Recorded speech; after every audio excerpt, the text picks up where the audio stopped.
দোলনদি অন্য সব দিদিদের দেখে একদম ভালোবাসা চায় মানুষের কাছে, আর ভয়ের জন্য এগোতে পারছে না, কিন্তু আমরা বলবো খুব তাড়াতাড়ি দিদির দোকানেও দেখবো যেরকম উপচে পড়া ভিড়।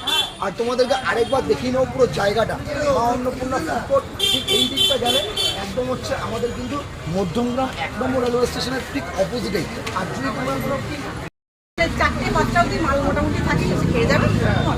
সে তোমাদের ভালোবাসা চায় আমাদের এই দোলনদি খুব তাড়াতাড়ি জ্যোতিদি, কালিদি, মিষ্টিদি, নন্দিনীদি, মৌদি এদের মতনই যেন আর মুনমুনদি সবার মধ্যে আরেকটা নাম থাকবে আমাদের দোলনদি। সেটা যদি তোমাকে বেস্ট লাক, বেস্ট উইসেস, মায়ের আশীর্বাদ, হয়তো মায়ের পৃথিবীতে নেই তোমার, তার আশীর্বাদ তোমার মাথার উপরে আছে, তুমি আরও এগিয়ে যাও। Very good. সো আজকে এগিয়ে যাও, আর তোমার ভাইরা তো তোমার সঙ্গে আছে, একদম গুড কনসেপ্ট নিয়েছো। আর দোকানটাও দেখিয়ে দিই, একদম দিদি কিন্তু ফাটাফাটি একটা কনসেপ্ট। কেউ যদি মধ্যমগ্রাম দিক থেকে যাও এই জায়গায় কিন্তু দিদি একবার খাবার ট্রাই করবে। সো দিদি থ্যাংক ইউ সো মাচ তোমাকে।